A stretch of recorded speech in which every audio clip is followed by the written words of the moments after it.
What's going on, guys, and welcome back to another episode of Career Mode. This is episode number 254, and we start today's episode off with a squad report. And a reminder, squad reports are shown at the start of every single in-game calendar month, or towards the beginning of the month regardless. Here's the squad report. You can see how the players are doing. Gutierrez now a 92 rated centre-back. Now, I don't know this for sure because now in Career Mode, attributes are masked for players for other clubs, so you can't do an attribute search, or an overall search I should say, if you will. I don't know this for sure, but I think Gutierrez could possibly now be the best player in the world. Again, because of the whole overall and attribute masking, which I don't like, I've talked about before, we can't tell who's the best player in the world, which kind of sucks, but I'm pretty sure Gutierrez is now the best player in the world, which is amazing, isn't it? Absolutely amazing. And here's the squad report. You can check out how the players are doing. Looks very, very good, doesn't it? And here's a look at the league table as well. After our win against Manchester City, we are now 7 points clear of Spurs at the top, although Spurs and Arsenal do have a game in hand, the second and third place teams, and I do believe it will be again one of us or Spurs who go on to win the title. I'm pretty sure Arsenal and Liverpool and United will fade away towards the end, as they usually do, but even so, a 7-point gap, even if they do have a game in hand, is pretty impressive, and I'm very pleased with how the first half of the season has gone. Following that, we had a couple of transfer offers here for our goalkeepers, Ferranetti and Butland. Now, I did say when I signed them both at the start of the season, the reason why I signed them both is because we just had the money and we may as well have done so. You know, there was no reason why we couldn't afford to buy them both, and I thought maybe if one goes into bad form, we'll drop him and play the other one. That's obviously what's happened in the last episode. Ferranetti's now been dropped to the bench and Butland starts. And, you know, I don't mind possibly selling Ferranetti or possibly selling Butland, but the reality is, unless I get a decent offer for them of £20 million plus, I'd rather keep them here. You know, as I said before, this is most likely going to be our last season in career mode, so we may as well just try and, end it with the strongest squad possible. And if that means having two world-class goalkeepers, so be it. So be it. But anyway, Getafe said the bid for Ronaldo's regen was not good enough. We put in a bid in the last episode of 30 million plus Harry Kane, I think it was. They said the bid wasn't enough, so, basically improve it or we're not going to sell him. And, we can't afford their asking price. It is going to be around the 60 to 70 million pound mark, because he is an 88 rated overall player. Although it says 91, he is actually 88 overall.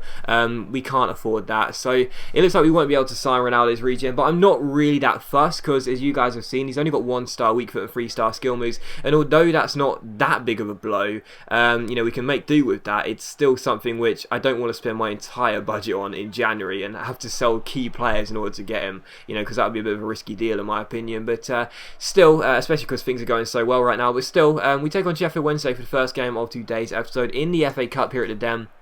And as per usual, in the FA Cup, I rest my entire side. And Ferranetti was back in goal in this game, as Butland was then put to the bench for this one, because obviously with Ferranetti, I don't think Butland actually got on the bench for this game. But obviously Ferranetti has now been dropped as our sort of cup goalkeeper, who was Butland comes back into the league games for the first time. Ferranetti was starting. He made a very good save there, and a couple minutes later we were on the break. Anderson picked out Brilliant McCullough, and Brilliant McCullough brilliantly finishes the ball, puts it into the back of the net and makes it 1-0. So it took us quite a while in this game to get going, to be honest, but once we did, we looked as though we'd score eventually, and we did. Just before half-time, we made it 1-0, and it was a really good finish by McCullough after John Joe Anderson, fresh from his loan spell at Borussia Dortmund, picked him out. So 1-0, and in the 80th minute, Raheem Sterling gets on the ball down his left-hand side, and you would have noticed in the top left as Sterling runs on to score there. I did indeed bring him on, and that was the first involvement Sterling had on the pitch, and he got a goal for it as well. So Raheem Sterling comes off the bench, and seconds later scores us the goal to make it Millwall 2, Sheffield Wednesday 0. We're on course for a very comfortable victory here, and we are indeed going through to the next round of the FA Cup. And as McCullough finds Michael Ngoo here, it's a great chance to make it 3-0, but unfortunately our big striker can't turn it in, because I thought as I was going to after I rounded the goalkeeper, but they got the ball off the line and kept the score at 2-0. And as Tilson's shot gets blocked here, Sheffield Wednesday hoof the ball forward. Well, they don't really hoof it forward, but they get the ball forward regardless, and as Grant plays it backwards towards Aziz, the ball gets played down the right hand side. It's a brilliant chance here as I bring Christian Sinclair out. Wednesday crossed the ball in, but Ferranetti makes a great action save for the cameras and keeps it at 2-0. Gets his clean sheet. That'll be some good confidence. And then for some reason decides to throw the ball at the referee's head. I thought that was quite funny, to be honest, as he launches the ball at the referee's head there. But yeah, the game finished Millwall 2, Sheffield Wednesday 0. Very comfortable victory. Ferranetti's goal wasn't, put under too much threat. However, I was pleased to see our Italian goalkeeper keep a clean sheet, albeit against the Championship side. It was still pleasing to see him keep a clean sheet because, of course, he hasn't been out of form lately. That's the funny thing. He hasn't been out of form at all. It's just that mistake against United, which cost us the game, was basically the final straw for me. As he has been making mistakes all through the first half of the season. I dropped him, and I'm glad to see that in his first game back, he did keep a clean sheet. And it really is a great sort of conundrum to have as a manager, knowing that both of your goalkeepers would be star players at any other club. It's fantastic to have that. I guess it's what Mourinho's got right now with Petr Cech and Courtois. He could play either of those goalkeepers. They're both fantastic, and it's what I've got here at Millwall, and I love it. I love knowing that if Butland or Ferranetti go out of form, or if one of them gets an injury or suspended or whatever, I can play the other one, and it's not going to be like a weak, it's not like going to be a weak replacement. They're just as strong as the other. So I'm really pleased with that, and you can see that's why I'm rejecting these bids for Butland, or if it's for Ferranetti, I'll ask for 20 million minimum, and there you go. But Arsenal won't match the £99 million we asked for Brian Carrasco, and also we saw bids came in again for Ferranetti and I think it was Junior Malanda here. Again, you can see Schalke want Ferranetti, but I'm not prepared to sell him unless I get 20 million. 21 million here, okay? Because he's worth that. He really is. He's worth double the money. He's 87 rated, one of the best goalkeepers in the world. Even if he is going to be my second choice from now on, it doesn't matter, because he's still a great goalkeeper, and I'd like to keep him here. He's only been here for 6 months, don't forget. So as you can see, Schalke aren't going to match that, and I'm okay with that. Southampton won't match the counter offer for Junior Malanda either. So as you're seeing, I'm getting a lot of transfer offers, but I'm really reluctant to sell my players as we then take on Southampton, the club that just put in a bid for Malanda. We didn't take on Southampton for the second and final game of today's episode. I'm really reluctant to sell my players because I talked about it in the last episode, I think it was. I don't really want to make big changes to my squad because, there's probably like 6-7 months of the career mode left, and, I don't want to make a massive change that could, possibly cost us the season. It could cost us some league games, some form in the league games. Let's say I sold Kelvin, for example, and made a big change because the offer was too good to turn down. That could be a massive blow for us, towards the end of the season. We could lose some games, maybe go out of the Champions League. We can't rely on him anymore because he's now left the club. That's why I don't want to sell these players. That's why I'm asking for a lot of money, which, the clubs aren't prepared to pay. So there you go. But still, we do take on Southampton for the second and final game of today's episode. The first chance fell there, but Eric Diaz's shot was well saved and tipped onto the post. However, in the 23rd minute, Suso beats his man and crosses the ball in, and Oscar Polo does give us the lead there. A very good header as he puts it past the goalkeeper and makes it 1-0.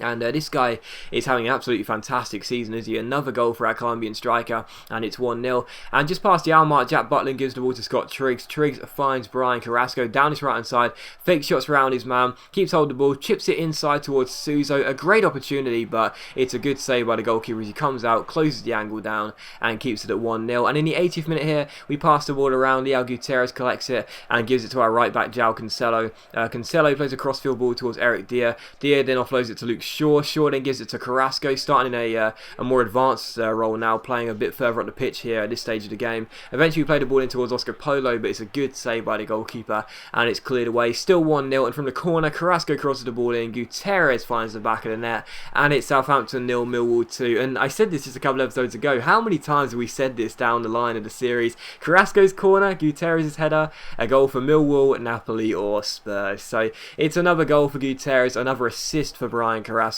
and it is now Southampton 0, Millwall 2. And in the 87th minute, another great chance here. Carrasco crosses the ball in. It's not dealt with. Oscar Polo collects and shoots. Good save by the goalkeeper, and it's a real scramble. This is just pinball. The ball just keeps on getting scrambled in the area, but eventually Jones dives on the ball and keeps it at 2-0. So still Southampton 0, Millwall 2, but they didn't look like scoring in this game. They really didn't. If anyone's going to score another goal, it would be us. And in the 91st minute, Triggs collects the ball down his left-hand side. Great opportunity. Picks out his man at the far post. Chamberlain dives in and makes it 3-0. He scores against the club where he started his career at. I forgot to show the respect, but still, it's Southampton 0, Millwall 3.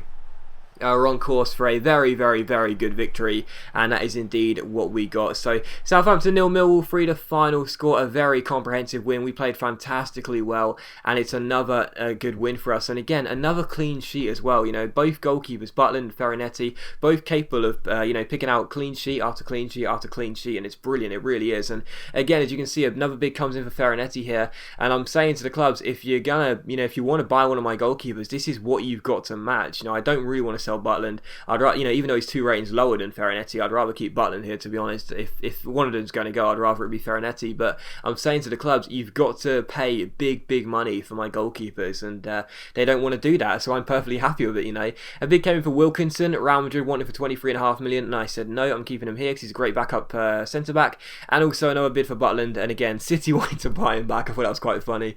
They said that, oh man, we've been fleeced out of this deal. We don't want McCarthy anymore. We want Butland back, but I'm not letting it happen. And the last thing you'll see is another couple of transfer offers after we had a couple of scouting updates. I think I actually signed 1 or 2 of these players, but there you go. But we also had another couple of transfer bids here. Again, another one for Jack Butland, but again, I'm saying no, I'm keeping him here. And I just actually rejected all offers for this one, and he's staying here. And also, Atletico Madrid said they go as high as 18 million for Ferranetti, but I don't want to sell him. What can I say? And I don't think he's going to leave the club. I don't think anyone's going to leave the club in January unless it is one of those players that currently on the loan list. But as always, guys, a big thank you for watching the video. I really hope you have enjoyed it. If you have enjoyed the video, please leave a like, because that is much appreciated and it really does help my channel out. And I'll see you for the next episode of Career Mode very soon.